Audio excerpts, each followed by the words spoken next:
आगे बढ़ने के पहले जानते हैं कहानी अब तक। रमानाथ ऋणों के बोझ तले दब जाता है और उसे चुकाने के लिए वह दफ्तर के रुपयों का भी उपयोग करता है। और अब नौबत यह आ गई है कि अगर वह यह रुपये नहीं चुकाता है तो उसे जेल जाना भी पड़ सकता है। डर से वह भागकर कलकत्ते के ट्रेन में बैठ जाता है, जहां उसकी मुलाकात देवी दीन नाम के एक वृद्ध व्यक्ति से होती है, जो कलकत्ते में ही रहकर साग सब्जी की दुकान करता है। दोनों में मित्रता हो जाती है और रमानाथ उसी के घर रहने लगता है। इधर जल्पा अपने गहने बेचकर रमानाथ के दफ्तर के रुपए वापस कर देती है और उसे बहुत अफसोस होता है कि उसके गहनों के प्यार की वजह से ही रमानाथ को यह दिन देखने पड़े हैं। वह सारे गहनों को एक बड़े बैग में रखकर गंगा में बहा आती है। रमानाथ कलकत्ते में 2 महीने से है। वह डर से दिन में कहीं आता जाता नहीं। उसे लगता है कि हर जगह पुलिस उसे तलाश कर रही है। देवी दीन उसे घर वापस जाने की सलाह देते हैं और उसकी मदद करने को भी तैयार हैं, मगर रमानाथ अंदर से किसी भी तरह घर जाने के लिए राज़ी नहीं होता है। उसे लगता है कुछ रुपये कमा ले तब वह घर की ओर जाए। अब सुनते हैं आगे की कहानी। कई दिनों बाद एक दिन कोई 8 बजे रमा पुस्तकालय से लौट रहा था कि मार्ग में उसे कई युवक शतरंज के किसी नक्शे की बात करते हुए मिले। यह नक्शा वहाँ के एक हिंदी दैनिक पत्र में छपा था और उसे हल करने वाले को 50 रुपये इनाम देने का वचन किया गया था। नक्शा असाकेय सा जान पड़ा। कम से कम इन युवकों की बातचीत से तो ऐसा ही मालूम होता था। यह भी मालूम हुआ कि वहाँ के और भी कितने ही शतरंजबाजों ने उसे हल करने के लिए पूरा जोर लगाया, पर कुछ पेश न की गई। अब रमा को याद आया कि पुस्तकालय में एक पत्र पर बहुत से आदमी झुके हुए थे और उस नक्शे की नकल कर रहे थे।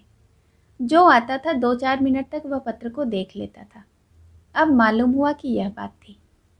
रमा का इनमें से किसी से भी परिचय न था, पर वह यह नक्शा देखने के लिए इतना उत्सुक हो रहा था कि उससे बिना पूछे रहा न गया। बोला, आप लोगों में से किसी के पास वह नक्शा है? युवकों ने एक कंबलपोश आदमी को नक्शे की बात पूछते सुना तो समझा कोई अताई होगा। एक ने रुखाई से कहा, हाँ है तो, मगर तुम देखकर क्या करोगे? यहाँ अच्छे अच्छे गोते खा रहे हैं। एक महाशय जो शतरंज में अपना सानी नहीं रखते, उसे हल करने के लिए 100 रुपये अपने पास से देने को तैयार हैं। दूसरा युवक बोला, दिखा क्यों नहीं देते जी? कौन जाने यही बेचारा हल कर ले, शायद इन्हीं की सूझ लड़ जाए। इस प्रेरणा में सज्जनता नहीं, व्यंग था। उसमें यह भाव छिपा था कि हमें दिखाने में कोई हर्ज नहीं, देखकर अपनी आंखों को तृप्त कर लो, मगर तुम जैसे उल्लू उसे समझ ही नहीं सकते, हल क्या करेंगे? जान पहचान की एक दुकान में जाकर उन्होंने रमा को नक्शा दिखाया। रमा को तुरंत याद आ गया, यह नक्शा पहले भी कहीं देखा है। सोचने लगा कहाँ देखा है। एक युवक ने चुटकी ली, तो आपने तो हल कर लिया होगा। दूसरा, नहीं अभी नहीं किया, तो एक क्षण में किए लेते हैं। तीसरा, जरा 1-2 चाल तो बताइए। रमा ने उत्तेजित होकर कहा, यह मैं नहीं कहता कि मैं उसे हल ही कर लूँगा, मगर ऐसा नक्शा मैंने एक बार हल किया है और संभव है इसे हल भी कर लूँ। ज़रा कागज़ पेंसिल दीजिए, नकल तो कर लूँ।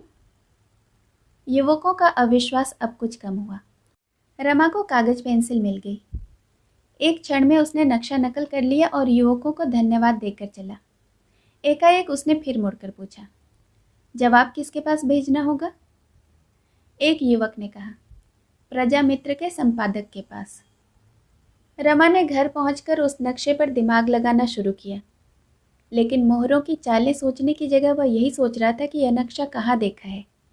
शायद याद आते ही उसे नक्शे का हल भी सूझ जाए। अन्य प्राणियों की तरह मस्तिष्क भी कार्य में तत्पर न होकर बहाने खोजता है। कोई आधार मिल जाने पर मानो वह छुट्टी पा जाता है। रमा आधी रात तक नक्शा सामने खोला बैठा रहा। शतरंज की जो बड़ी बड़ी मार्के की बाजियां खेली थी, उन सब का नक्शा उसे याद था, पर यह नक्शा कहाँ देखा है? सहसा उसकी आंखों के सामने बिजली सी कौंध गई, खोई हुई स्मृति मिल गई। आहा, राजा साहब ने यह नक्शा दिया था। हाँ ठीक है, लगातार 3 दिन दिमाग लड़ाने के बाद उसने इसे हल कर लिया था। नक्शे की नकल भी कर लाया था। फिर तो उसे एक एक चाल याद आ गई। एक क्षण में नक्शा हल हो गया। उसने उल्लास के नशे में जमीन पर 2-3 कुलाचे लगाई और मूंछों पर ताव दिया। आईने में मुंह देखा और चारपाई पर लेट गया। इस तरह अगर महीने का एक नक्शा भी मिल जाए तो क्या पूछना। देवी दिन अभी आग सुलगा ही रहा था कि रमा प्रसन्न मुख आकर बोला, दादा जानते हो प्रजामित्र अखबार का दफ्तर कहाँ है? देवी दिन, जानता क्यों नहीं हूँ, यहाँ कौन अखबार है जिसका मुझे पता न हो। प्रजामित्र का संपादक एक रंगीला युवक है जो हरदम मुंह में पान भरे रहता है। मिलने जाओ तो आंखों से ही बातें करता है, मगर है हिम्मत का धनी, 2 बार जेल होकर आया है। रमा, आज जरा वहां तक जाओगे? देवी दिन ने कातर भाव से कहा। मुझे भेजकर क्या करोगे? मैं न जा सकूंगा। क्या बहुत दूर है? नहीं, दूर नहीं। फिर क्या बात है? देवी दिन ने अपराधियों के भाव से कहा। बात कुछ नहीं है, बुढ़िया बिगड़ती है। उसे वचन दे चुका हूँ कि स्वदेशी विदेशी के झगड़े में न पड़ूंगा, न ही किसी अखबार के दफ्तर जाऊंगा। अब उसका दिया खाता हूँ तो उसका हुक्म भी तो बजाना पड़ेगा। रमा ने मुस्कुराकर कहा, दादा तुम तो दिल लगी करते हो, मेरा एक बड़ा ज़रूरी काम है। उसने शतरंज का एक नक्शा छापा था जिस पर 50 रुपये का इनाम है। मैंने वह नक्शा हल कर दिया है। आज छप जाए तो मुझे इनाम मिल जाए। अखबारों के दफ्तर में अक्सर खुफिया पुलिस के आदमी आते जाते रहते हैं, यही भय है, नहीं तो मैं खुद चला जाता। लेकिन अगर तुम नहीं जा रहे हो तो लाचार होकर मुझे जाना ही पड़ेगा। बड़ी मेहनत से नक्शा हल किया है, सारी रात जागता रहा हूँ। देवी दिन ने चिंतित स्वर में कहा, तुम्हारा वहाँ जाना ठीक नहीं है। रमा ने हैरान होकर कहा, तो फिर क्या डाक से भेज दूँ? देवी दिन ने एक क्षण सोचकर कहा, नहीं, डाक से क्यों भेजोगे? इधर उधर हो जाए तो तुम्हारी मेहनत पर पानी फिर जाएगा। रजिस्टर कराओ तो कहीं परसों पहुंचेगा, कल इतवार है। किसी और ने जवाब भेज दिया तो इनाम वह मार ले जाएगा। यह भी तो हो सकता है कि अखबार वाले धांधली कर बैठे और तुम्हारा जवाब अपने नाम से छापकर रुपये हजम कर ले। रमा ने दुविधा में पड़कर कहा, मैं ही चला जाऊंगा। तुम्हें मैं न जाने दूंगा, कहीं फंस जाओ तो बस। फंसना तो एक दिन है ही, कब तक छिपूंगा? तो मरने के पहले ही क्यों रोना पीटना हो, जब फंसोगे तब देखा जाएगा। लाओ मैं ही चला जाऊं, बुढ़िया से कोई बहाना कर दूंगा। अभी तो भेंट भी हो जाएगी, दफ्तर में ही रहते हैं। फिर घूमने घामने चल देंगे तो 10 बजे के पहले न लौटेंगे। रमा ने डरते डरते कहा, तो 10 बजे के बाद जाना क्या हरज है? देवी दिन ने खड़े होकर कहा, तब तक कोई दूसरा काम आ गया तो यह रह जाएगा। आधे घंटे में लौट कर आता हूँ, अभी बुढ़िया देर में आएगी। यह कहते हुए देवी दिन ने अपना काला कंबल ओढ़ा और रमा से लिफाफा लिया और चल दिया। जग्गो साग भाजी और फल लेने मंडी गई हुई थी। आधे घंटे में सिर पर एक टोकरी रखे और एक बड़ा सा टोकरा मजूर के सिर पर रखवाई हुई आई। पसीने से तर थी, आते ही बोली, कहाँ गए? जरा बोझा तो उतार दो, गर्दन टूट गई है। रमा ने आगे बढ़कर टोकरी उतरवा ली। इतनी भारी थी कि संभाले न संभलती थी। जग्गो ने पूछा, वह कहाँ गए हैं? रमा ने बहाना बना दिया, मुझे तो नहीं मालूम, अभी इसी तरफ चले गए हैं। बुढ़िया ने मजूर के सिर पर से टोकरा उतरवाया और जमीन पर बैठकर एक टूटी सी पंखा जलती हुई बोली, चरस की चाट लगी होगी और क्या, मैं मरमर का कमाऊं और यह बैठे बैठे मौज उड़ाए और चरस पिए। रमा जानता था कि देवी दिन चरस पीता है, पर बुढ़िया को शांत कराने के लिए बोला, क्या चरस पीते हैं? मैंने तो कभी नहीं देखा। बुढ़िया ने पीठ की साड़ी हटाकर उसे पंखे की डंडी से खुजाते हुए कहा, इनसे कौन सा नशा छूटा है? चरस यह पिए, गांजा यह पिए, शराब इन्हें चाहिए, भांग भी चाहिए। हाँ, अभी तक अफीम नहीं खाई है, या राम जाने खाते भी हों, मैं कौन सा हरदम देखती रहती हूँ। मैं तो सोचती हूँ कि कौन जाने आगे क्या हो, हाथ में 4 पैसे होंगे तो पराए भी अपने हो जाएंगे। पर इस भले मानुस को रत्ती भर भी चिंता नहीं आती। कभी तीरथ है, कभी कुछ कभी कुछ। मेरे तो नाक में दम कर रखा है। भगवान उठा ले जाते तो यह कुसंग तो छूटती। तब याद करेंगे लाला, तब जग्गो कहाँ मिलेगी जो कमा कमा कर गुलछड़े उड़ाने को दिया करेगी। तब रक्त के आंसू न रोए ना तो कह देना कोई कहता था। क्या पैसे हुए तेरे? मजूर ने बीड़ी जलाते हुए कहा। बोझा देख लो दाई, गर्दन टूट गई है। जग्गो ने निर्दय भाव से कहा। हाँ हाँ, गर्दन टूट गई है, बड़ा सुकुमार है ना, यह ले फिर चला जा। मजूर ने कहा, यह तो बहुत कम है, मेरा तो पेट भी न भरेगा। जग्गू ने 2 पैसे और दिए और थोड़े से आलू देकर उसे विदा किया और दुकान सजाने लगी। सहसा उसे हिसाब की याद आ गई। रमा से बोली, भैया जरा आज का खर्चा तो टाँक दो, बाजार में जैसे आग लग गई है। बुढ़िया छबड़ियों में चीज़ें लगा लगा कर रखती जाती और हिसाब भी लिखती जाती। आलू, टमाटर, कद्दू, केले, पालक, सेम, संतरे, गोभी, सब चीज़ों का तौल उसे दर बदर याद था। इन सब कामों से छुट्टी पाकर उसने अपनी चिलम भरी और मोड़े पर बैठकर पीने लगी। लेकिन उसके अंदाज से मालूम होता था कि वह तंबाकू का रस लेने के लिए नहीं, दिल को जलाने के लिए पी रही है। एक क्षण के बाद बोली, दूसरी औरत होती ना तो इसके साथ घड़ी भर भी निभाना होता, घड़ी भर। पहर रात से चक्की में जुत रही हूँ, 10 बजे रात तक दुकान पर बैठी सती होती रहती हूँ। खाते पीते 12 बज जाते हैं, तब जाकर 4 पैसे दिखाई देते हैं, और जो कुछ कमाती हूँ यह सब नशे में बर्बाद कर देता है। साथ कोठरी में छिपा कर रखो तब भी इसकी निगाह पहुँच ही जाती है, निकाल लेते हैं। कभी कभी एक आध चीज बस बनवा लेती हूँ तो आंखों में गड़ने लगती है, तानों से छेदने लगता है। भाग में लड़कों का सुख भोगना नहीं बदा था, तो क्या करूँ? छाती फाड़ के मर जाऊँ? मांगे से मौत भी तो नहीं मिलती। सुख भोगना लिखा होता तो जवान बेटे चल देते, और इस पियक्कड़ के हाथों मेरी यह दुर्दशा होती। इसी ने स्वदेशी के चक्कर में पड़कर मेरे लालू की जान ली है। आओ इस कोठरी में भैया, तुम्हें मुकद्दर की जोड़ी दिखाऊं। दोनों इस जोड़ी से 500-500 हाथ उधरते थे। अंधेरी कोठरी में जाकर रमा ने मुकद्दर की जोड़ी देखी।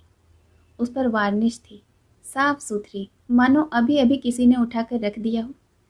बुढ़िया ने सगर्भ नेत्रों से देखकर कहा, लोग कहते थे यह जोड़ी महाब्राह्मण को दे दे, तुझे देख देख कर दुख होगा। मैंने कहा, यह जोड़ी मेरे लालों की जुफल जोड़ी है, यही मेरे दोनों लाल हैं। बुढ़िया के प्रति आज रमा के हृदय में असीम श्रद्धा जागृत हुई। कितना पावन धैर्य है, कितना विशाल वात्सल्य, जिसने लकड़ी के 2 टुकड़ों को जीवन प्रदान कर दिया है। रमा ने जग्गो को माया और लोभ में डूबी हुई, पैसे पर जान देने वाली, कोमल भावों से सर्वथा विहीन समझ रखा था। आज उसे विदित हुआ कि उसका हृदय कितना स्नेहमय, कितना कोमल, कितना मनस्वी है। बुढ़िया ने उसके मुंह की ओर देखा तो न जाने क्यों उसका मातृ हृदय उसे गले से लगाने के लिए अधीर हो उठा। दोनों के हृदय प्रेम सूत्र में बंध गए। एक और पुत्र स्नेह था, दूसरी ओर मातृभक्ति। वह मालिन्य जो अब तक गुप्त भाव से दोनों को पृथक किए हुए था, आज एकाएक दूर हो गया।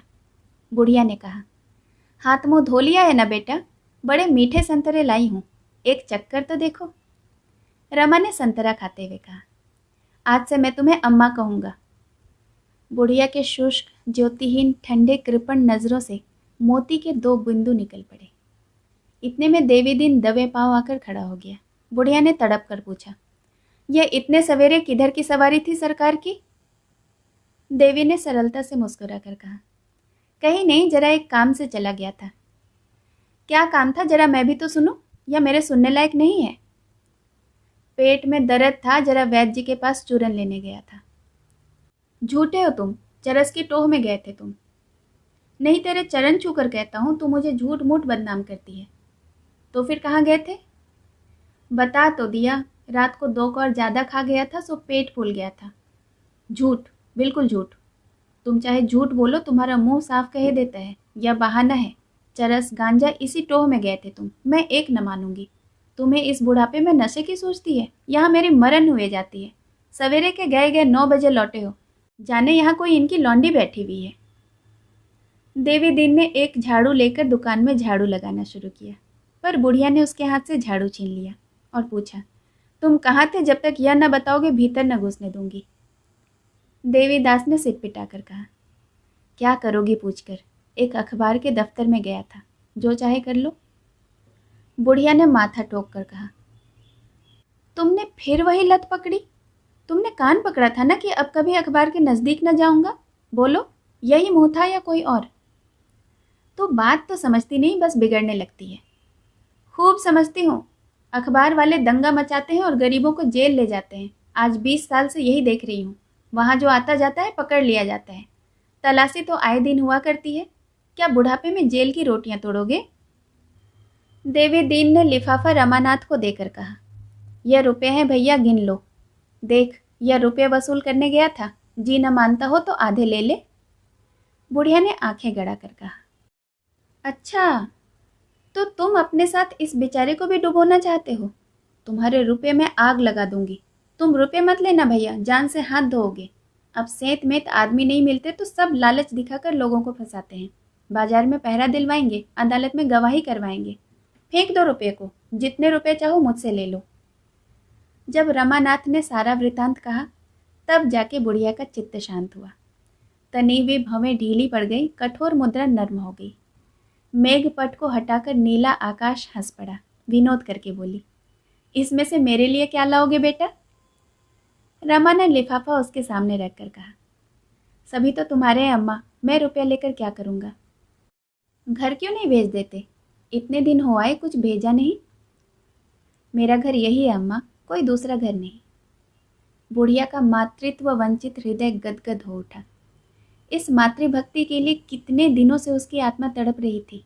इस कृपण हृदय में जितना प्रेम संचित हो रहा था, वह सब माता के स्तन में एकत्र होने वाले दूध की भांति बाहर निकलने के लिए आतुर हो गया। उसने नोटों को गिनकर कहा, 50 है बेटा, 50 मुझसे ले लो। चाय का पतीला रखा हुआ है, चाय की दुकान खोल लो। यहीं एक तरफ 4-5 मोड़े और मेज लगा कर रख देना।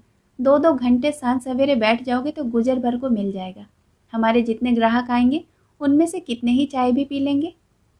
देवी दीन बोला, तब चरस के पैसे मैं इसी दुकान से लिया करूँगा।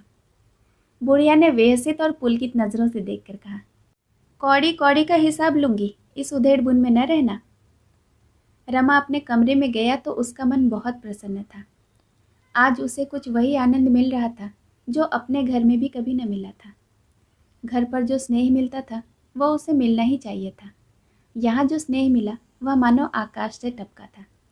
उसने स्नान किया, माथे पर तिलक लगाया और पूजा स्वांग भरने बैठा ही था कि बुढ़िया आकर बोली, तुम्हें रसोई बनाने में बड़ी तकलीफ होती है। मैंने एक ब्राह्मणी ठीक कर दी है, बेचारी गरीब है, तुम्हारा भोजन बना दिया करेगी। उसके हाथ का तो तुम खा लोगे। नेक कर्म से रहती है बेटा, ऐसी कोई बात नहीं है। मुझसे रुपए पैसे उधार ले जाती है, इसी से राजी हो गई है। उन वृद्ध आंखों से प्रगाढ़ अखंड मातृत्व झलक रहा था। कितना विशुद्ध, कितना पवित्र। ऊंच नीच जाति मर्यादा का विचार आप ही आप मिट गया। बोला, जब तुम मेरी माता हो गई तो फिर काहे का छूत छात, मैं तुम्हारी हाथ का खाऊंगा। बुढ़िया ने जीभ दांतों से दबाकर कहा, अरे नहीं बेटा, मैं तुम्हारा धर्म न लूंगी। कहाँ तुम ब्राह्मण और कहाँ हम खटीक, ऐसा कुछ हुआ करता है? मैं तो तुम्हारी ही रसोई खाऊंगा। जब माँ बाप खटीक हैं तो बेटा भी खटीक ही है। जिसकी आत्मा बड़ी हो वही ब्राह्मण। और जो तुम्हारे घर वाले सुने तो क्या कहेंगे? मुझे किसी के कहने सुनने की चिंता नहीं अम्मा। आदमी पाप से नीच होता है, खाने पीने से नीच नहीं होता। प्रेम से जो भोजन मिलता है वह पवित्र होता है, उसे तो देवता भी खाते हैं। बुढ़िया के हृदय में भी जाति गौरव का भाव उदय हुआ। बोली, बेटा खटीक कोई नीच जात नहीं है।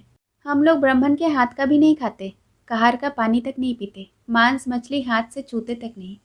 कोई कोई शराब पीते हैं, वो भी मुदा छुप छुप कर। लेकिन मेरी रोटियां तुम्हें अच्छी नहीं लगेंगी, रमा ने मुस्कुरा कर कहा। प्रेम की रोटियां हैं अम्मा, प्रेम की, चाहे गेहूं की हो या बाजरे की, अच्छी ही लगेंगी। बुढ़िया यहाँ से चली तो मानो आंचल में आनंद की निधि भरे हुए हो। जब से रमा चला गया था, रतन को जल्पा के विषय में बड़ी चिंता हो गई थी। वह किसी बहाने से उसकी मदद करते रहना चाहती थी। इसके साथ ही यह भी चाहती थी कि जल्पा किसी तरह से ताड़ने न पाए। अगर कुछ रुपया खर्च करके भी रमा का पता चल सकता तो वह सहर्ष खर्च कर देती। जल्पा की वह रोती हुई आंख देखकर उसका हृदय महसूस उठता था। वह उसे प्रसन्न मुख देखना चाहती थी। अपने अंधेरे रोने घर से उबकर वह जल्पा के घर चली जाया करती थी। वहाँ घड़ी भर हंस बोल लेने से उसका चित्त प्रसन्न हो जाता था। अब वहाँ भी वही मनहूसियत छा गई है। यहाँ आकर उसे अनुभव होता था कि मैं भी संसार में हूँ। उस संसार में जहाँ जीवन है, लालसा है, प्रेम है, विनोद है। उसका अपना जीवन तो व्रत की वेदी पर अर्पित हो गया था। वह तन मन से उस व्रत का पालन करती थी। इसमें संदेह नहीं कि नगर के प्रतिष्ठित और संपन्न घरों से रतन का परिचय था। लेकिन जहाँ प्रतिष्ठा थी वहाँ तकल्लुफ था, दिखावा था, ईर्ष्या थी और निंदा थी। क्लब के संसर्ग से भी उसे अब अरुचि सी हो गई थी।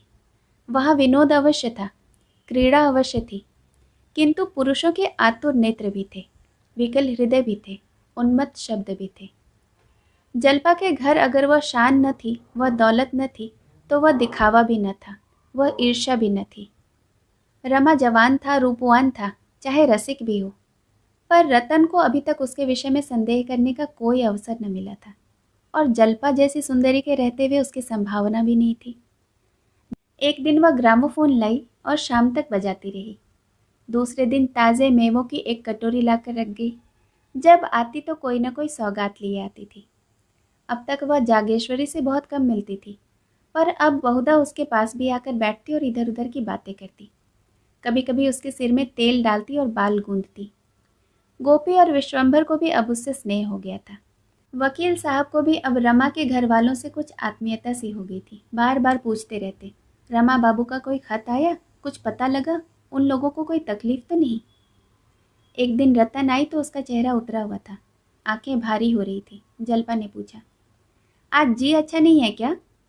रतन ने कुंठित स्वर में कहा, जी तो अच्छा है, पर रात भर जागना पड़ा। रात से उन्हें बड़ा कष्ट है। जाड़ों में उनको दमे का दौरा हो जाता है। कलकत्ता में एक नामी वैद्य है, अब की उन्हीं से इलाज कराने का इरादा है। कल चली जाऊंगी। मुझे ले तो नहीं जाना चाहते, कहते हैं वहाँ तुम्हें बहुत कष्ट होगा, लेकिन मेरा जी नहीं मानता। मगर वहाँ कोई बोलने वाला तो होना चाहिए। वहाँ 2 बार हो आई हूँ, और जब जब गई हूँ बीमार पड़ गई हूँ। मुझे वहाँ ज़रा भी अच्छा नहीं लगता, लेकिन अपने आराम को देखूँ या इनको देखूँ, कभी कभी ऐसा जी उब जाता है कि कुछ खाने का भी मन नहीं करता।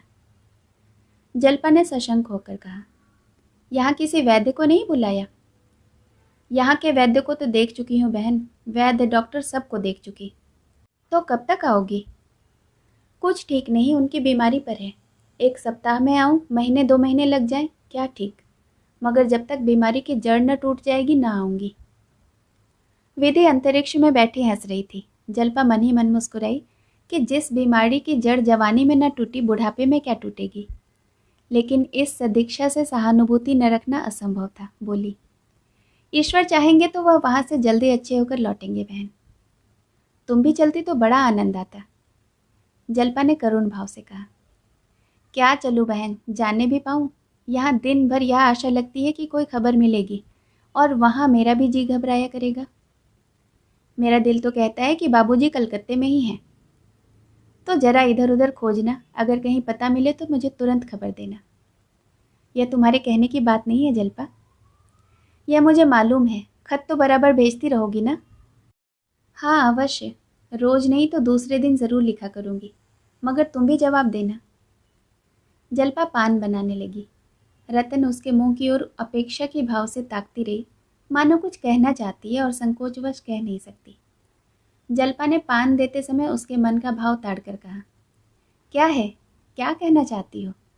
रतन, कुछ नहीं, मेरे पास कुछ रुपए हैं, तुम रख लो, मेरे पास रहेंगे तो खर्च हो जाएंगे। जल्पा ने मुस्कुराकर आपत्ति की, और जो मुझसे खर्च हो जाए? रतन ने प्रफुल्ल मन से कहा, तुम्हारे ही तो है बहन, किसी गैर के तो नहीं है। जल्पा विचारों में डूबी हुई जमीन की तरफ ताकती रही, कुछ जवाब न दिया। रतन ने शिकवे के अंदाज से कहा, तुमने कुछ जवाब नहीं दिया बहन? मेरी समझ में नहीं आता तुम मुझसे खींची खींची क्यों रहती हो। मैं चाहती हूँ हम में और तुम में ज़रा भी अंतर न रहे, लेकिन तुम मुझसे दूर भागती हो। अगर मान लो मेरे 50-100 रुपये तुमसे खर्च हो ही गए तो क्या हुआ? बहनों में तो ऐसा कौड़ा कौड़ी का हिसाब नहीं होता। जल्पा ने गंभीर होकर कहा, कुछ कहूँ? बुरा तो नहीं मानोगी? बुरा मानने की बात होगी तो ज़रूर मानूंगी। मैं तुम्हारा दिल दुखाने के लिए नहीं कहती, संभव है तुम्हें बुरी लगे। तुम अपने मन में सोचो, तुम्हारे इस बहनापे में दया का भाव मिला हुआ है या नहीं? तुम मेरी गरीबी पर तरस खाकर। रतन ने लपक कर दोनों हाथों से उसका मुंह बंद कर दिया और बोली, अब रहने दो, तुम चाहे जो ख्याल करो, मगर यह भावना कभी मेरे मन में न थी, न हो सकती है। मैं तो जानती हूँ, अगर मुझे भूख लगी हो तो मैं निसंकोच होकर तुमसे कह दूंगी कि बहन मुझे कुछ खाना दो, मैं भूखी हूँ। जल्पा ने उसी निर्ममता से कहा, इस समय तुम ऐसा कह सकती हो क्योंकि तुम जानती हो कि किसी दूसरे समय पूरियों या रोटियों के बदले तुम मुझे मेवा खिला सकती हो, लेकिन ईश्वर न करे यदि कोई ऐसा समय आए कि जब तुम्हारे घर में रोटी का टुकड़ा न हो, तो शायद तुम इतनी निसंकोच न हो सकोगी। रतन ने दृढ़ता से कहा, मुझे उस दशा में भी तुमसे मांगने में संकोच न होगा, मैत्री परिस्थितियों का विचार नहीं करती। अगर यह विचार बना रहे तो समझ लो मैत्री है ही नहीं। ऐसी बातें करके तुम मेरा द्वार बंद कर रही हो। मैंने मन में समझा था कि तुम्हारे साथ जीवन के दिन काट दूंगी, लेकिन तुम अभी से चेतावनी दिए देती हो कि अभागों को प्रेम की भिक्षा भी नहीं मिलती। यह कहते कहते रतन की आंखें सजल हो गई। जल्पा अपने को दुखी नहीं समझ रही थी और दुखी जनों को निर्मम सत्य कहने की स्वाधीनता होती है, लेकिन रतन की मनोव्यथा उसकी व्यथा से कहीं अधिक विदारक थी। जल्पा के पति के लौट आने की अब भी आशा थी। वह जवान है, उसके आते ही जल्पा के बुरे दिन यूं ही कट जाएंगे। उसकी आशाओं का सूर्य फिर उदित होगा, उसकी इच्छाएं फिर से फलेंगी फूलेंगी। भविष्य अपनी सारी आशाओं आकांक्षाओं के साथ उसके सामने खड़ा था। मगर रतन का भविष्य कुछ नहीं, शून्य, अंधकार। जल्पा आंखें पोंछकर उठ खड़ी हुई, बोली, पत्रों का जवाब देती रहना, रुपए देती जाओ। रतन ने पर्स से नोटों का एक बंडल निकालकर उसके सामने रख दिया, पर उसके चेहरे पर प्रसन्नता न थी। जल्पा ने सरल भाव से कहा, क्या बुरा मान गई? रतन ने रूठे हुए शब्दों से कहा, बुरा मानकर क्या कर लूंगी? जल्पा ने उसके गले में बाहें डाल दी। अनुराग से उसका हृदय गदगद हो गया। रतन से उसे इतना प्रेम कभी न हुआ था। अब तक वह उसे खींचती आई थी, ईर्ष्या करती थी। आज उसे रतन का असली रूप दिखाई दिया। वह सचमुच अभागिनी है और मुझसे बढ़कर। एक क्षण बाद रतन में आंसू भर के और चेहरे पर मुस्कान के साथ विदा हो गई। कलकत्ता में वकील साहब के ठहरने का पहले ही इंतजाम कर लिया गया था, कोई कष्ट न हुआ। रतन ने महाराज और टीमल कहार को साथ ले लिया था। दोनों वकील साहब के पुराने नौकर थे और घर के आदमी जैसे हो गए थे। शहर के बाहर एक बंगला था, उसके 3 कमरे मिल गए थे। इससे ज़्यादा जगह की वहाँ ज़रूरत भी न थी। हाथे में तरह तरह के फल और फूल लगे हुए थे। स्थान बहुत सुंदर मालूम होता था। पास पड़ोस में और कितने ही बंगले थे। शहर के लोग उधर हवाखोरी के लिए जाया करते थे और हरे होकर लौटते थे। पर रतन को वह जगह फाड़े खाती थी। बीमार के साथ वाले भी बीमारी हो जाते हैं। उदासों के लिए स्वर्ग भी उदास है। बीमारी ने वकील साहब को और भी शिथिल कर दिया था। 2-3 दिन तो उनकी दशा उससे भी खराब रही जैसी प्रयाग में थी, लेकिन दवा शुरू होने के 2-3 दिन बाद ही वह कुछ संभलने लगे। रतन सुबह से आधी रात तक उनके पास ही कुर्सी डाले बैठी रहती। स्नान भोजन तक की सुध न रहती थी। वकील साहब चाहते थे कि वह यहाँ से हट जाए तो दिल खोलकर कराहे। उसे तस्कीन देने के लिए वह अपनी दशा को छिपाने की चेष्टा करते रहते थे। वह पूछती, आज तबीयत कैसी है? तो वह फीकी मुस्कुराहट के साथ कहते, आज तो जी बहुत हल्का मालूम होता है। बेचारे रात भर करवटें बदलते रहते। पर रतन पूछती कि रात को नींद आई? तो कहते, हाँ खूब सोया था। रतन पथ्य का सामान ले जाती तो अरुचि होने पर भी खा लेते। रतन समझती कि यह अब अच्छे हो रहे हैं। कविराज जी से भी वह यही समाचार कहती। वह भी अपने उपचार की सफलता पर प्रसन्न होते। एक दिन वकील साहब ने रतन से कहा, मुझे डर है कि मुझे अच्छा होकर तुम्हारी दवा न करनी पड़े। रतन ने प्रसन्न होकर कहा, इससे बढ़कर क्या बात होगी? मैं तो ईश्वर से मनाती हूँ कि तुम्हारी बीमारी मुझे दे दे। शाम को घूम आया करो ना। अगर बीमार पड़ने की इच्छा हो तो मेरे अच्छे होने पर पड़ जाना। कहाँ जाऊँ? मेरा तो कहीं जाने को जी नहीं चाहता। मुझे यहीं सबसे अच्छा लगता है। वकील साहब को एकाएक रमानाथ का ख्याल आया। बोले, ज़रा शहर के पार्कों में घूम घाम कर देखो, शायद रमानाथ का पता चल जाए। रतन को अपना वादा याद आ गया। रमा को पा जाने की आनंदमय आशा ने एक क्षण के लिए उसे चंचल कर दिया। कहीं वह पार्क में बैठे मिल जाए तो पूछूं, कहिए बाबूजी, अब कहाँ भाग कर जाइएगा? इस कल्पना से उसकी मुद्रा खिल उठी। बोली, जल्पा से मैंने वादा तो किया था कि पता लगाऊंगा, पर यहाँ आकर भूल गई। वकील साहब ने कहा, आज चली जाओ। आज क्या, शाम को रोज घंटे भर के लिए निकल जाया करो। रतन ने चिंतित होकर कहा, लेकिन चिंता तो लगी रहेगी। वकील साहब ने मुस्कुराकर कहा, मेरी? मैं तो अच्छा हो रहा हूँ। रतन ने संदिग्ध भाव से कहा, अच्छा, चली जाऊंगी। रतन को कल से ही वकील साहब के आश्वासन पर कुछ संदेह होने लगा था। उनकी चेष्टा से अच्छे होने का कोई लक्षण उसे दिखाई न देता था। क्यों इनका चेहरा दिन पर दिन पीला पड़ता जा रहा है? इनकी आंखें क्यों हरदम बंद रहती हैं? देह क्यों दिन ब दिन घुलता जा रहा है? महाराज और कहार से वह यह शंका न कह सकती थी। कविराज से पूछते उसे संकोच होता था। अगर कहीं रमा मिल जाए तो उनसे पूछती। वह इतने दिनों से यहाँ है, किसी दूसरे डॉक्टर को दिखाती। इन कविराज जी से उसे कुछ निराशा सी हो चली थी। जब रतन चली गई तो वकील साहब ने टीमल से कहा, मुझे ज़रा उठाकर बिठा दो टीमल, पड़े पड़े कमर सीधी हो गई है। एक प्याली चाय का पिला दो। कई दिन हो गए चाय की सूरत नहीं देखी है। यह पथ्य मुझे मारे डालता है। दूध देकर ज्वर चढ़ाता है, पर उनकी खातिर से पी लेता हूँ। मुझे तो इन कविराज की दवा से कोई फ़ायदा नहीं मालूम होता। तुम्हें क्या मालूम होता है? टीमल ने वकील साहब को तकिए के सहारे बैठा कर कहा, बाबूजी सो देख लो। यह तो मैं पहले ही कहने वाला था। सो देख लो, बहू जी के डर के मारे नहीं कहता था। वकील साहब ने कई मिनट चुप रहने के बाद कहा, मैं मौत से नहीं डरता टीमल, बिल्कुल नहीं। मुझे स्वर्ग और नरक पर बिल्कुल विश्वास नहीं है। अगर संस्कारों के अनुसार आदमी को जन्म लेना पड़ता है तो मुझे विश्वास है कि किसी अच्छे घर में मेरा जन्म होगा। फिर भी मरने को जी नहीं चाहता। सोचता हूँ मर गया तो क्या होगा। टीमल ने कहा, बाबूजी सो देख लो, आप ऐसी बातें न करें। भगवान चाहेंगे तो आप अच्छे हो जाएंगे। पर आप लोग तो अंग्रेजी पढ़े लिखे हैं, किसी दूसरे डॉक्टर को क्यों नहीं बुलाते? मुझे तो कुछ संदेह हो रहा है। कभी कभी गंवारों के भी सुन लिया करो। सो देख लो, आप मानो चाहे न मानो। मैं तो एक सयाने को लाऊंगा। बंगाल के ओझे सयाने मशहूर हैं। वकील साहब ने मुंह उधर कर लिया। प्रेत बाधा का वह हमेशा मजाक उड़ाया करते थे। कई ओझों को पीट चुके थे। उनका ख्याल है कि यह प्रवंचना है, ढोंग है। लेकिन इस वक्त उनमें इतनी शक्ति भी न थी कि टीमल के इस प्रस्ताव का विरोध करते। मुंह उधर कर लिया। महाराज ने चाय लाकर कहा, सरकार चाय लाया हूँ। वकील साहब ने चाय के प्याले को क्षुधित नज़रों से देखकर कहा, ले जाओ, अब न पीऊँगा। उन्हें मालूम होगा तो दुखी होंगी। क्यों महाराज, जब से मैं आया हूँ मेरा चेहरा कुछ हरा हुआ है? महाराज ने टीमल को देखा। वह हमेशा दूसरों की राय देखकर राय दिया करते थे। खुद सोचने की उनमें शक्ति न थी। अगर टीमल ने कहा कि आप अच्छे हो रहे हैं तो वह इसका समर्थन कर देगा। टीमल ने इसके विरुद्ध कहा तो वह उसे भी विरुद्ध कहना चाहिए। टीमल ने उसके असमंजस को भाप कर कहा, हरा क्यों नहीं हुआ है? हाँ, जितना होना चाहिए था उतना नहीं हुआ है। महाराज बोले, हाँ, कुछ हरा ज़रूर हुआ है, मुदा बहुत कम। वकील साहब ने कुछ जवाब नहीं दिया। 2-4 वाक्य बोलने के बाद वह शिथिल हो जाया करते थे और 10-5 मिनट शांत अचेत पड़े रहते थे। कदाचित उन्हें अपनी दशा का यथार्थ ज्ञान हो चुका था। उनके मुंह पर, बुद्धि पर, मस्तक पर मृत्यु की छाया पड़ने लगी थी।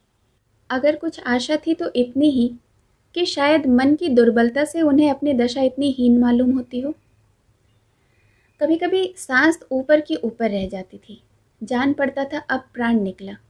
भीषण प्राण वेदना होने लगती थी। कौन जाने कब यही अवरोध एक क्षण और बढ़कर जीवन का अंत कर दे। सामने उद्यान में चांदनी हरे रंग की चादर ओढ़े जमीन पर पड़ी सिसक रही थी। फल और पौधे मलिन मुख सिर झुकाए आशा और भय से विकल हो होकर मानो उनके वक्ष पर हाथ रखते थे। उसके शीतल देह को स्पर्श करते और आंसू की 2 बूंदें गिराकर फिर उसी भांति देखने लगते। सहसा वकील साहब ने आंखें खोली। आंखों के दोनों कोनों में आंसू की बूंदें मचल रही थीं। क्षीण स्वर में बोले, टीमल, क्या सिद्धू आए थे? फिर इस प्रश्न पर आप ही लज्जित हो मुस्कुराते हुए बोले, मुझे ऐसा मालूम हुआ जैसे सिद्धू आए हों। फिर गहरी सांस लेकर चुप हो गए और आंखें बंद कर ली। सिद्धू उस बेटे का नाम था जो जवान होकर मर गया था। इस समय वकील साहब को बराबर उसकी याद आ रही थी। कभी उसका बालपन सामने आता, कभी उसका मरना आगे दिखाई देता। कितने स्पष्ट, कितने सजीव चित्र थे। उनकी स्मृति कभी इतनी मूर्तिमान, इतनी चित्रमान न थी। कई मिनट के बाद उन्होंने फिर आंखें खोली और इधर उधर खोई हुई आंखों से देखा। उन्हें अभी ऐसा जान पड़ता कि मेरी माता आकर पूछ रही है, बेटा तुम्हारा जी कैसा है? सहसा उन्होंने टीमल से कहा, यहाँ आओ, किसी वकील को बुला लाओ, जल्दी लाओ, नहीं तो वह घूम कर आती होंगी। इतने में मोटर का हॉर्न सुनाई दिया और एक पल में रतन आ गई। वकील को बुलाने की बात उड़ गई। वकील साहब ने प्रसन्न मुख होकर पूछा, कहाँ गई? उसका कुछ पता मिला? रतन ने माथे पर हाथ रखते हुए कहा, कई जगह देखा, कहीं दिखाई न दिए। इतने बड़े शहर में सड़कों पर पता तो जल्दी नहीं चलता, वह भला क्या मिलेंगे। दवा खाने का समय तो आ गया ना, वकील साहब ने ज़रा दबी हुई जबान में कहा। लाओ खा लूं। रतन ने दवा निकाली और उन्हें उठाकर पिलाई। इस समय वह न जाने क्यों कुछ भयभीत सी हो रही थी। एक अस्पष्ट अज्ञात शंका उसके हृदय को दबाई हुई थी। एकाएक उसने कहा, उन लोगों में से किसी को तार दे दूं? वकील साहब ने प्रश्न की आंखों से देखा, फिर आप ही उसका आशय समझकर बोले, नहीं नहीं, किसी को बुलाने की ज़रूरत नहीं, मैं अच्छा हो रहा हूँ।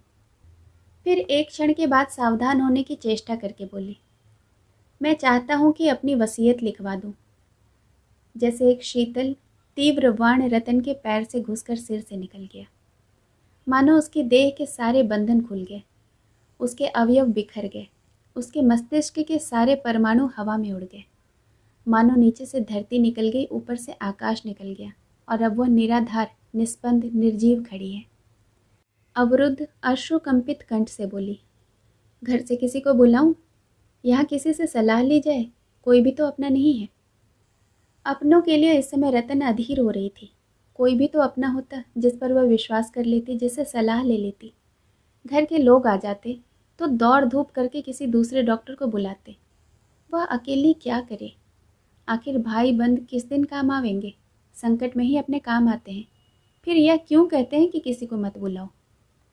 वसीयत की बात फिर उसे याद आ गई। यह विचार इनके मन में क्यों आया? वैद्य जी ने तो कुछ नहीं कहा। क्या होने वाला है भगवान? यह शब्द अपने सारे संसर्गों के साथ उसके हृदय को विदीर्ण करने लगा। चिल्ला चिल्ला कर रोने के लिए उसका मन विकल हो उठा। अपनी माता की याद आई। उसके आंचल में मुंह छिपाकर रोने की आकांक्षा उसके मन में उत्पन्न हुई। उस स्नेह में आंचल में रोकर उसकी बाल आत्मा को कितना संतोष होता, कितनी जल्दी उसकी सारी मनोव्यथा शांत हो जाती थी। आह, यह आधार भी अब नहीं। महाराज ने आकर कहा, सरकार भोजन तैयार है, थाली परसूं? रतन ने उसकी ओर कठोर नज़रों से देखा। वह बिना जवाब की अपेक्षा किए चुपके से चला गया, मगर एक ही क्षण में रतन को महाराज पर दया आ गई। उसने कौन सी बुराई की जो भोजन के लिए पूछने आया? भोजन भी ऐसी कोई चीज़ है जिसे कोई छोड़ सके? वह रसोई में जाकर महाराज से बोली, तुम लोग खा लो महाराज, मुझे आज भूख नहीं है। महाराज ने आग्रह किया, 2 ही फुलके खा लीजिए सरकार। रतन ठिठक गई। महाराज के आग्रह में कितनी सहृदयता, कितनी संवेदना भरी हुई थी। रतन को एक प्रकार की सांत्वना का अनुभव हुआ। यहाँ कोई अपना नहीं, यह सोचने में उसने बड़ी भूल की थी। महाराज ने अब तक रतन को कठोर स्वामिनी के रूप में देखा था। वही स्वामिनी आज उसके सामने खड़ी मानो सहानुभूति की भिक्षा मांग रही है। उसकी सारी सद्वृत्तियाँ उमड़ पड़ी। रतन को उसके दुर्बल मुख पर अनुराग का तेज नजर आया। उसने पूछा, क्यों महाराज, बाबूजी को इस कविराज की दवा से कोई लाभ हो रहा है? महाराज ने डरते डरते वही शब्द दोहरा दिए जो आज वकील साहब से कहे थे। लेकिन जितना होना चाहिए उतना नहीं हो रहा, कुछ कुछ तो हो रहा है। रतन ने अविश्वास के अंदाज से देखकर कहा, तुम भी मुझे धोखा देते हो महाराज? महाराज की आंखें डबडबा गई। बोले, भगवान सब अच्छा ही करेंगे बहू जी, घबराने से क्या होगा, अपने बस की तो कोई बात है नहीं। रतन ने पूछा, यहाँ कोई ज्योतिषी मिलेगा? जरा उनसे पूछती, कुछ पूजा पाठ भी करा लेने से अच्छा होता है। महाराज ने तुष्टि के भाव से कहा, यह तो मैं पहले ही कहने वाला था बहू जी, लेकिन बाबूजी का मिजाज तो जानती हो ना, वह इन सब बातों से कितना बिगड़ते हैं। रतन ने दृढ़ता से कहा, सवेरे किसी को ज़रूर बुला लाना। सरकार चिढ़ेंगे, लेकिन मैं कहती हूँ बुला लाना। यह कहकर वह कमरे में आई और रोशनी के सामने बैठकर जल्पा को पत्र लिखने लगी। बहन, नहीं कह सकते कि क्या होने वाला है। आज मुझे मालूम हुआ कि मैं अब तक मीठे भ्रम में पड़ी हुई थी। बाबूजी अब तक मुझसे अपनी दशा छिपाते रहे हैं, मगर आज यह बात उनके काबू से बाहर हो गई। तुमसे क्या कहूँ, आज वह वसीयत लिखने की चर्चा कर रहे थे, मैंने ही टाला। दिल घबरा रहा है, जी चाहता है थोड़ा सा खाकर सो रहूं। विधाता को संसार दयालु, कृपालु, दीन बंधु और न जाने कौन कौन सी उपाधियां देता है।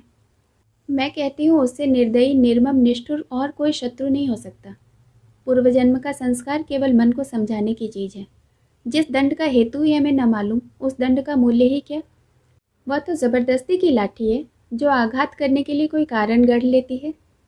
इस अंधेरे, निर्जन, कांटों से भरे हुए जीवन मार्ग में मुझे केवल एक टिमटिमाता हुआ दीपक मिला था। मैं उसे आंचल में छिपाए विधि को धन्यवाद देती हुई चली जाती थी, पर वह दीपक भी मुझसे छीना जा रहा है। इस अंधकार में मैं कहाँ जाऊंगी? कौन मेरा रोना सुनेगा? कौन मेरी बाह पकड़ेगा? बहन, मुझे क्षमा करना। मुझे बाबूजी का पता लगाने का अवकाश ही नहीं मिला। आज कई पार्कों का चक्कर लगा आई, पर कहीं पता नहीं चला। कुछ अवसर मिला तो फिर जाऊंगी। माताजी को मेरा प्रणाम कहना। पत्र लिखकर रतन बरामदे में आई। शीतल समीर के झोंके आ रहे थे। प्रकृति मानो रोग शैया पर पड़ी सिसक रही थी। उसी वक्त वकील साहब की सांस वेग से चलने लगी। रात के 3 बज चुके थे। रतन आधी रात के बाद आराम कुर्सी पर लेटे लेटे ही झपकियां ले रही थी कि सहसा वकील साहब के गले का खर्राटा सुनकर चौंक पड़ी। उल्टी सांसें चल रही थी। वह उनके सिरहाने चारपाई पर बैठ गई और उनका सिर उठाकर अपनी जांघ पर रख लिया। अभी न जाने कितनी रात बाकी है। मेज पर रखी हुई छोटी घड़ी की ओर देखा। अभी 3 बजे थे। सवेरा होने में 4 घंटे की देरी थी। कविराज कहीं 9 बजे आवेंगे। यह सोचकर वह हताश हो गई। अभागिनी रात का क्या अपना काला मुंह लेकर विदा न होगी? मालूम होता है एक युग हो गया हो। कई मिनट के बाद वकील साहब की सांस रुकी। सारी देह पसीने में तर थी। हाथ से रतन को हट जाने का इशारा किया, फिर तकिए पर सिर रखकर आंखें बंद कर ली। एकाएक उन्होंने क्षीण स्वर में कहा, रतन, अब विदाई का समय आ गया। मेरे अपराध का। उन्होंने दोनों हाथ जोड़ लिए और उसकी ओर दीन याचना की आंखों से देखा। कुछ कहना चाहते थे, पर मुंह से आवाज न निकली। रतन ने चीख कर कहा, टीमल महाराज, क्या दोनों मर गए? महाराज ने आकर कहा, मैं सोया थोड़े ही था बहूजी। क्या बाबूजी? रतन ने डांट कर कहा, बको मत, जाकर कविराज को बुलाओ, कहना अभी चलिए। महाराज ने तुरंत अपना पुराना ओवरकोट पहना, सोटा उठाया और चल दिया। रतन उठकर स्टोव जलाने लगी कि शायद सेंक करने से कुछ फायदा हो। उसकी सारी घबराहट, सारी दुर्बलता, सारा शोक मानो लुप्त हो गया। उसकी जगह एक प्रबल आत्मनिर्भरता का उदय हुआ। कठोर कर्तव्य ने उसके सारे अस्तित्व को सचेत कर दिया। स्टोव जलाकर उसने रुई के गाले से छाती को सेकना शुरू किया। कोई 15 मिनट तक ताबड़तोड़ सेंकने के बाद वकील साहब की सांस कुछ थमी। आवाज़ काबू में हुई। रतन के दोनों हाथ अपने गालों पर रखकर बोले, तुम्हें बड़ी तकलीफ हो रही है मुन्नी। क्या जानता था इतनी जल्दी समय आ जाएगा। मैंने तुम्हारे साथ बड़ा अन्याय किया है प्रिय। ओह, कितना बड़ा अन्याय। मन की सारी लालसा मन में रह गई। मैंने तुम्हारे जीवन का सर्वनाश कर दिया। मुझे क्षमा करना। यही अंतिम शब्द थे जो उनके मुख से निकले। यही जीवन का अंतिम सूत्र था। यही मोह का अंतिम बंधन था। शेष कहानी अगले भाग में। सुनने के लिए बहुत बहुत धन्यवाद।